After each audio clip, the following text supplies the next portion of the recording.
Well, good morning. This morning we're going to look at a concept that is kind of abstract, but it's very based in Scripture, and it's definitely figurative. There's a lot of figurative language used, but we can decipher what that means because generally when God uses figurative language, He explains it later on as to what those figures represent for us. And so this morning I want to talk about God's marriage with His people.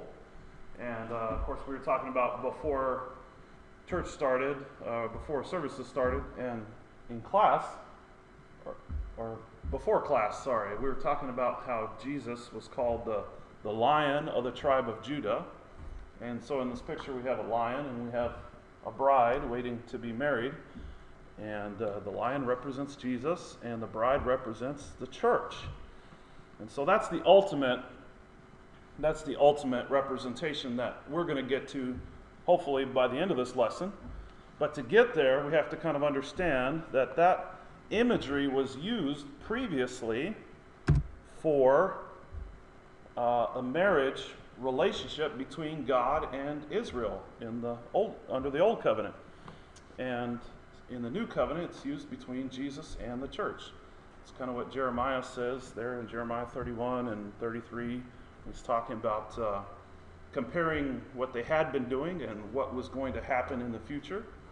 But marriage was created by God to unite a man and a woman. That's how we understand it. The first meaning to us is that. And so obviously, when we marry somebody, we expect them to spend time with us and to love us and to be devoted to us. And, it wouldn't be okay if that person devoted too much time and attention to other people and not to you, the person that you were married to. And so, in addition, you don't want to be having to compete for that person's love and attention because you're in that relationship with that person. You deserve that attention. You shouldn't have to compete for that attention. And so often in the Bible, God describes His relationship with His people as a marriage. And He was the husband and His people were the bride. And so God expected them, just like we expect our spouse, God expected His people to be devoted to Him and to Him alone. And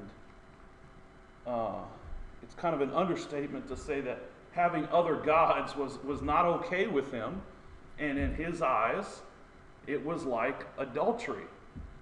And so let's look at some examples of God's marriage to His people, both in the old days and nowadays. And let's look at and make the application to us. Let's contemplate. Let's look at those things and see how it might deepen our own understanding of God and His love for His people, and examine and look at what God's covenant love, so that covenant relationship, love inside of the covenant is what that means, the covenant love. And I don't have time to explain every single thing because it's really a very large topic, but I'm hoping that it can enrich our understanding of not just marriage, but of an understanding of ourselves in relation to God.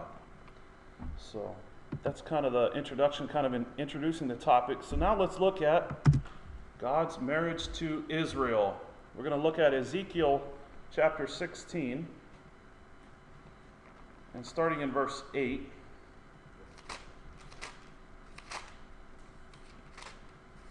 And this is found in several different places because this time period was right before and right during when Israel was being carried off. So it depends on which book you're looking at, but there's Ezekiel, there's Isaiah, and there's Hosea, and several others that deal with the subject, not just God's marriage with his people, but also with the subject of them not being faithful and the consequences for that. I'm mainly going to look at Ezekiel and Hosea, but we're going to look in Jeremiah also. And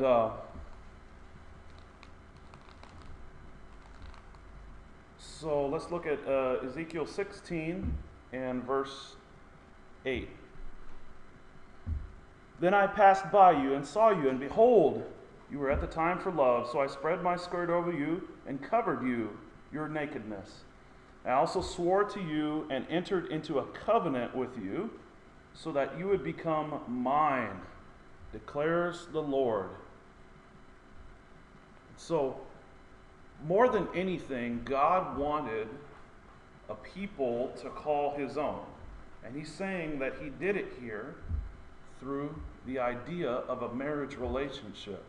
God wanted a people to call his own. He wanted a spouse.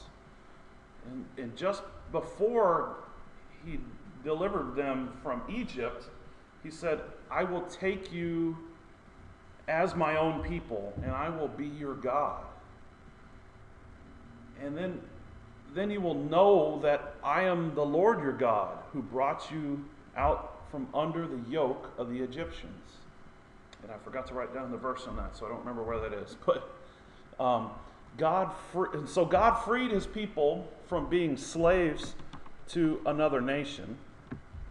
So he expected a devotion from them.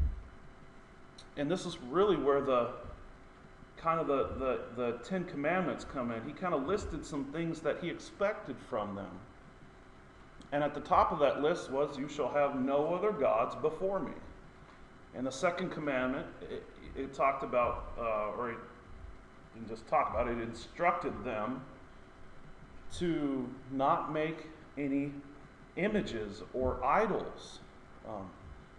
God alone wanted to be worshipped.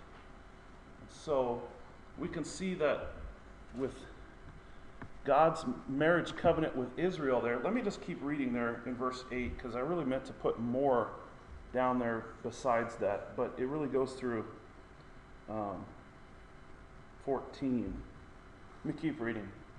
Then I bathed you with water and washed off your blood from you and anointed you with oil. I also clothed you with embroidered cloth and put sandals of porpoise skin on your feet. And I wrapped you with fine linen and covered you with silk. And I adorned you with ornaments, putting bracelets on your hands, and a necklace around your neck. I also put a ring in your nostrils, and earrings in your ears, and a beautiful crown on your head. Thus you were adorned with gold and silver, and your dress was of fine linen, silk and embroidered cloth. You ate fine flour, honey, and oil, and you were exceedingly beautiful and advanced to royalty. Then your fame went forth among the nations on account of your beauty, for it was perfect, because of my splendor which I bestowed on you, declares the Lord God. So God alone wanted their respect and their worship because he had taken them for himself. He had set them up as a wife for him. He took them as a husband. Let's look at also Jeremiah 31, because the next slide is going to be in Jeremiah. So why don't we just turn to Jeremiah now and look at Jeremiah chapter 31.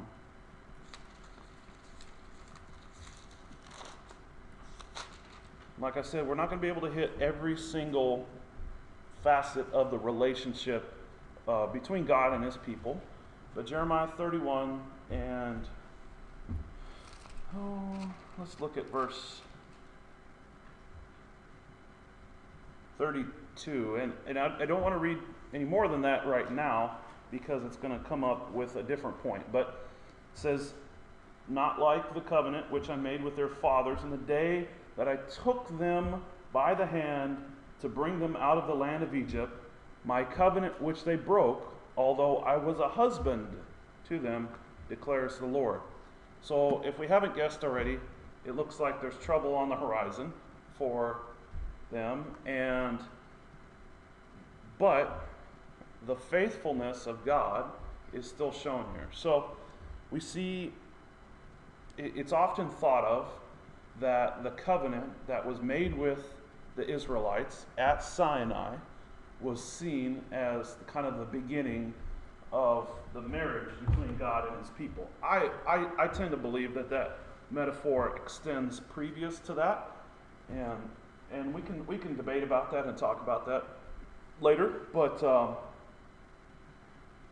because I believe that God instituted marriage in the beginning with Adam and Eve, and that idea between God and his relationship with his people, I believe, starts there. But it definitely is renewed when God says he makes a covenant with somebody.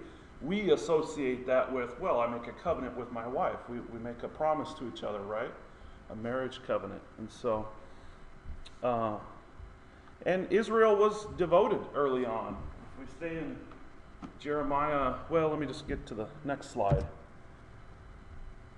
In Jeremiah 2:2, it says, I remember the devotion of your youth, your love as a bride, and how you followed me in the wilderness, in a land not sown.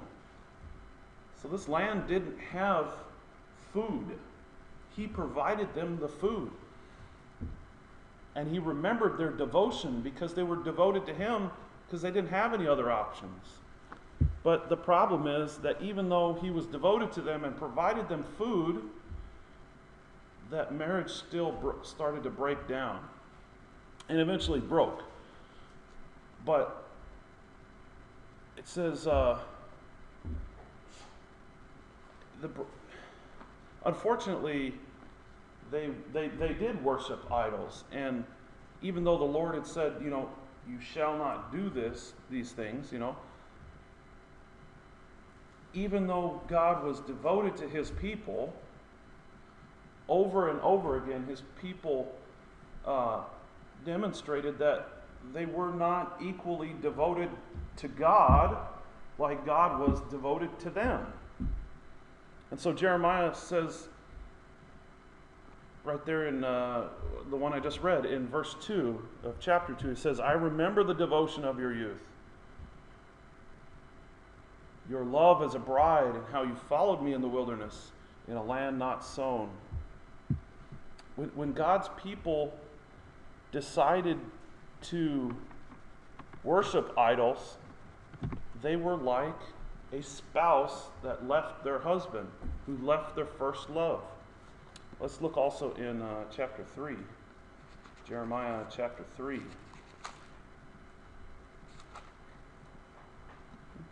Went too far.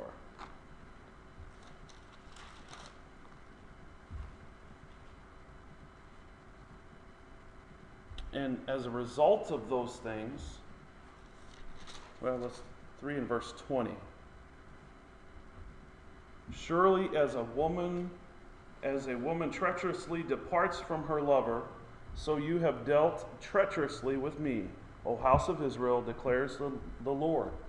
So the house of Israel had left their lover. The same thing when a wife or a husband leaves their spouse and goes after another object of love.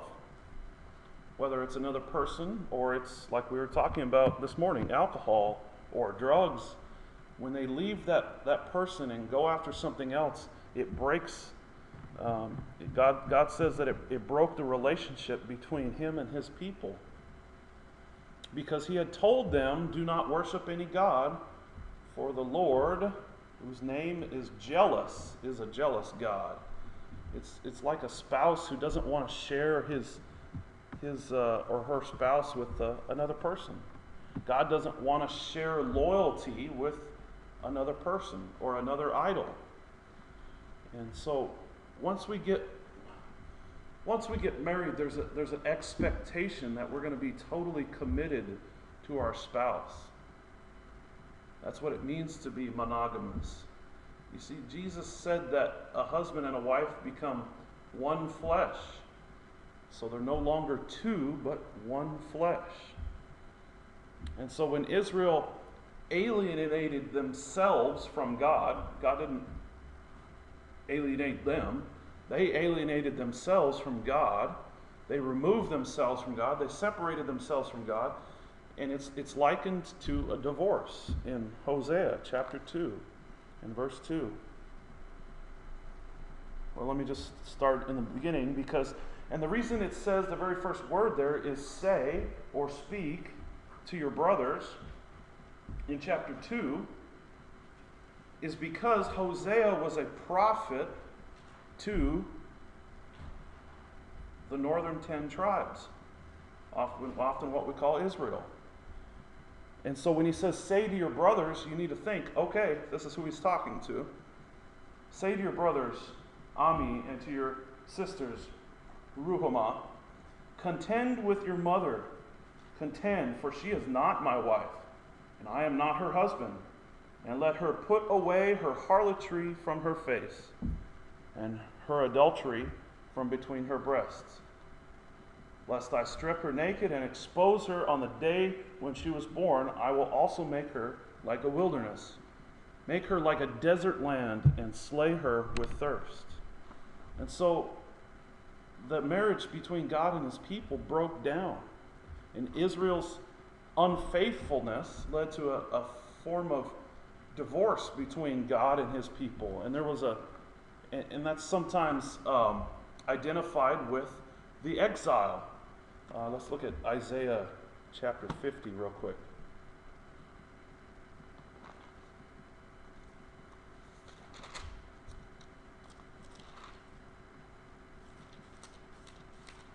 Isaiah 50 and verse 1.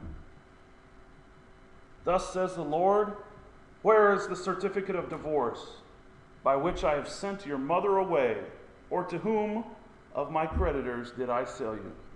Behold, you were sold for your iniquities, and for your transgressions your mother was sent away. So there's a breakdown there of that marriage. And this is Isaiah talking, and so we're talking about the exile from Jerusalem. But there's hope. God is always faithful. That's one of the words that we need to remember about God. God is always faithful, and so there's always a hope. He always provides for a remedy to fix the problem. Even when Isaiah and is it Jeremiah? I forgot now already. But even when they were coming to carry off the last of the captives from Judah, there were 3 times they were carried off from Judah, from the southern kingdom. Even when they were being carried off, God gave them instructions. Do not fight. Do not go out and fight. And what does he do? Josiah, wasn't it? We were just talking about that a couple days ago. He went out and fought. Because it makes sense, right? I'm going to go defend my people from being carried off. Well, that's not what God said to do. God said, don't fight. They went out and fought, and bad things happened. He died. But God always provides a remedy. And so we have a renewal of that marriage. If we see in Leviticus there, chapter 20 and verse 26. Thus you are to be holy for me, for I, the Lord, am holy, and I have set you apart from the peoples to be mine. So God expected his people to be faithful to him, to worship him, and to follow his ways. And this meant necessarily that they had to reject the ways of the foreigners that were in their land or that were around them, in the lands around them, who worshipped idols, who worshipped the Baals, and practiced things that did not please God. One of the northern 10 tribes kings, and I don't remember which one it is now. It might have been one of the first couple ones. Made his sons to pass through the fire. That means they built up a huge fire and made their son walk through it. And if he lived, then it was miraculous. Like the gods loved him. They never lived is the problem. And so this means that his people had to reject those ways of the foreigners around them and the idol worshiping and practice things that please God. And so the renewal of that marriage is based on God's promise that he has set a people aside for himself. And so because of that relationship, that covenant relationship that he had with his people, he expected them to be entirely devoted to him, set apart. It's holy or sanctified, and not chasing after other gods. And so God was always faithful. So the change then to be renewed is on our part. And we can't live apart from God. We can't flirt with darkness. We can't do those things maybe just in little bits, in little amounts, and expect grace to cover us. Because, we know it's going to be okay because God forgives sin, right? We can't do those things and expect, it says in John, we can't expect grace to cover those things that we do intentionally. So we can't live apart from, we cannot assume that we will have all the benefits of being inside, that we get from being inside the covenant if we're outside of the covenant. If we're doing things that are outside of that relationship that God has told us not to do, we can't expect the benefits of what is in the covenant. And with God, we have to be willing to set ourselves apart for him. So that covenant relationship is two-sided. It's an agreement between parties. And it's responsible, both participants are responsible for the health and the well-being of that relationship. Both parties are responsible for that. And so there's no doubt that God will do his part, right? Because he's faithful and loyal and loving and devoted and true and all those things we know that he is. So the change then is on our part. And so let's look at some ideas about how God called his bride to return. Still there in Jeremiah chapter 3, again, starting in verse 12. Go and proclaim these words toward the north. So Jeremiah was prophesying to the northern 10 tribes here. Well, let me back up to 11. And the Lord said to me, faithless Israel has proved herself more righteous than treacherous Judah. Go and proclaim these words towards the north and say, return, faithless Israel. So both of them were faithless. Both of them had broken the covenant that he had made with them. There shouldn't have been two kingdoms at all. Return, faithless Israel, declares the Lord. I will not look upon you in anger, for I am gracious, declares the Lord. I will not be angry forever. So God always provides that remedy. He says he always provides them an opportunity to come back. Let's look at a parallel passage there in Hosea again.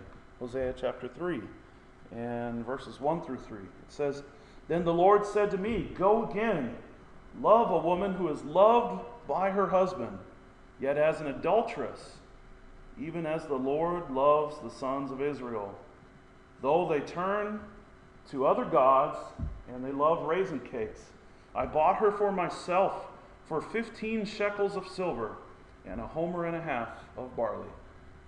So God spent his own money to buy somebody who was living in adultery back. He spent his own money to buy that person back. Then I said to her, you shall stay with me for many days, and you shall not play the harlot, nor shall you have a man. So I also will be towards you.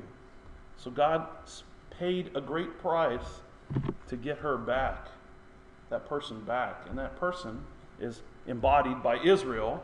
And of course, this relationship applies to us because Jesus and his relationship with the church is shown as a marriage. Ephesians 5 and verse 25. I have it on the board here. Husbands, love your wives. Well, this is right in the middle of a passage where Paul is talking to the Ephesians about how husbands and wives need to interact with each other. He says, a wife needs to be in submission to her husband. And submission really makes sense when you have a husband who is willing and did go and give up his life for you. And so Christ's marriage relationship with the church is really embodied by his love as a model for marriage. And so it says, husbands, love your wives, just as Christ also loved the church and gave himself up for her, so that he might sanctify her, having cleansed her by the washing of water with the word, that he might present to himself the church in all her glory, having no spot or wrinkle or any such thing, but that she would be holy and blameless. So Christ here is described as the bridegroom. It's also in John 3:29, when John the Baptist describes Jesus as the bridegroom and himself as the best man at the wedding. And so the church is depicted as Christ's bride in 2 Corinthians chapter 11 and Revelation, several times in Revelation 19, and 2 or 3 times in Revelation 21 and 22. So the measure of that love that husbands are commanded to give to their wives is the same that Christ gave, same love that Christ gave to the church. And so what is that love then? That love that he would die for the beloved, the person that is loved. And so any submission or subjection that the devoted wife might give to her husband would be more than rewarded and justified, like I mentioned earlier, by that type of love. And so it's the same thing. We see that in our own relationship with each other, but that also applies to us and Jesus and us and God. That God is so devoted to us that he was willing to come and give his own son for us to provide the remedy so that we could be justified, to be sanctified, like the verse says, to be cleansed so that we could then become in that right relationship with him again. And so that he might sanctify, really the sanctification here that he's talking about, that the author here, Paul, is talking about, is the conversion. And we can see the imagery here that he uses. Sanctify her. So he's going to take this church, he's going to take this woman, and he's going to sanctify her, he's going to cleanse her. And how does he cleanse her? By the washing of water. That's a direct reference to baptism. It's not the only thing that cleanses her, because it says with the word. And so we also have to know what it is that he's talking about. And there's some other meanings in this passage. It's just talking here about when we are initially converted. It's not talking about a continual act that builds us up in our own life. There's some other religions, and I won't call them Christianity. There are some other religions out there that use this to justify their various forms of clergy. And so this is just talking about our conversion. This is not really talking about any special state of holiness that we're going to gain that's beyond that first conversion. That's kind of a side note. Sorry about that. But so let's kind of tie all these thoughts back together then. There's a lot of different, the word just went gone on. Traditions for marriage. This is an Indian tradition. They get all dressed up in different robes and different things, and there's not necessarily a religious connotation to those clothing. Sometimes there is, but the question is, when we're talking about these things, going back to God's marriage with Israel, He set it up so that we would love Him. That marriage relationship broke down when Israel decided not to love Him, but God provided a remedy to the nation of Israel and to the house of Israel, and He provides that remedy to us, and that remedy is Jesus, so that we can become in the right relationship with God.